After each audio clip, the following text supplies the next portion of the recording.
Preservation is part of protecting our heritage.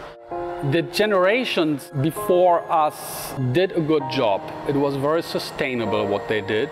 They only had natural materials at hand. And I think teaching those old principles and techniques is not only good for preservation, it also does a lot to what we build today. After Hurricane Hugo went through and destroyed a lot of Charleston, they didn't have the artisans in America to fix them. They had to import a lot of people. So Mayor Riley, Nancy Hawk, John Paul Hughley, and others decided to put a school together that would train artisans.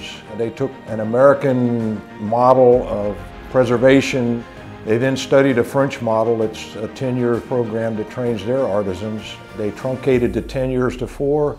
Put the sort of that preservation program together for the academics, and they built a college. So one of a kind in a way in this country. In Europe you might find more schools like this, but specifically as it relates to my trade, we have all these aging old buildings and they're falling into disrepair and there aren't people to fix them.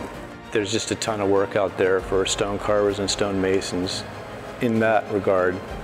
There's also a lot of work in new construction. So this school is very important for many reasons, but in particular just to train people to keep those old buildings intact and good shape. They start in the old-fashioned method, especially back in the shops. They learn the hand tools before they get to the power tools. We're still using mallets and chisels and hammers, although we'll use saws and pneumatic tools and that sort of thing, but you're doing creative work. Just our work goes on a building instead of into a gallery. I originally thought that I would be going into chemistry, and I've kind of switched majors a bit, but I've always known that I had like this artist's mind. I'm always thinking about things and wanting to work with my hands. So it kind of seemed like the natural progression to come here and to do stone carving. I have a prior degree in architectural design, and I worked as a designer for 4 to 5 years up in the Chicago area, and I just didn't like being behind a desk at a computer for 9 to 10 hours a day. I needed to work with my hands. My grandfather was a contractor, my dad was a carpenter for him, and I didn't know there was a school like this when I was graduating high school, so I thought architecture would be a good fit between what I knew and what I wanted to do. And when I discovered the school here, and my thought was, I wish I had known about this 10 years ago. So I applied, got accepted, and moved down here, and I've been learning the art of woodworking and woodcraft. There are any number of trade schools that teach pieces and parts of this. There are no other schools that actually teach the academics that support the artisan skills, which produces what I like to call an educated artisan, and that's the difference.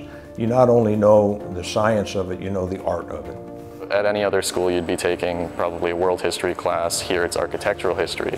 It's geared towards what we do. So people do not only learn what they do and how they do it, they also learn why they do it in a certain way, based on architecture, design, history, culture, modern techniques like using machinery. You learn the art of what's appropriate for the time period that you're studying or that you're reproducing. You learn the materials that are appropriate for that. There's a bit of art and a bit of science in there, but you also learn the scientific aspects of it by learning how to put these buildings together in classical manner that gives us buildings that last, for hundreds of years as opposed to 25 or 50 years, which is what most of the building that we do in this country now, which is a terrible thing for the environment.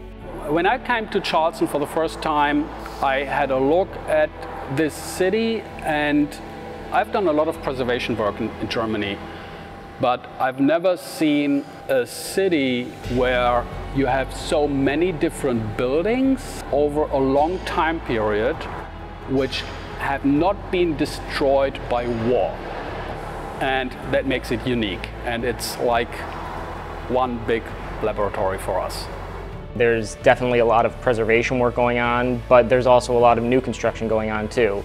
And while it's important to learn all the preservation and how to work with old material, The fact is, with wood, we can't necessarily get that old growth wood anymore. A lot of it's protected and it's extremely expensive. So we also have to learn how to work with the newer material, especially in newer construction. So Charleston's just a great city for that because you've got that mixture of old and new. So if you go to the old Powder magazine in Charleston downtown, I guess it's the oldest public building. Stephen's class did the new gift shop for that building. And the challenge was to build a gift shop meant for today's use in an old building. So they not only had to decide and make proposals to the client what the design could look like, they had to look at the building and say, okay, it has to match this style and this architecture, but it has to serve today's use. The young men and women here, with a little bit of education, a little bit of discipline, they can master anything. They've built a replica of the gates of the Miles Bruton House this year that will be used by the Gibbs as a part of their display. Timber frame projects all over, some plaster work in some of the historic houses here. One of the largest ones for graduates is the building on East Bay Street that is owned by, I believe, Mr. Ravenel. They got into the redoing of that building. It was basically eaten up by termites, and the wonders it was standing, and they basically rebuilt that whole building without taking that building down. I think that was a phenomenal, it overlooks the harbor out there. It's one of the probably late 18th, early 19th century buildings down on East Bay. I'm amazed at what goes on in the school all the time by these young men and women. So last summer I was fortunate enough to get an internship with George Washington's Mount Vernon up in Virginia. They asked me to come back, so I'm going to be moving to Virginia a week after graduation, and I'm going to be a preservation carpenter at Mount Vernon, at least for the next year. We've worked on Lincoln's Cottage in Washington, D.C. We've worked on Lincoln Cathedral in the United Kingdom for a number of years.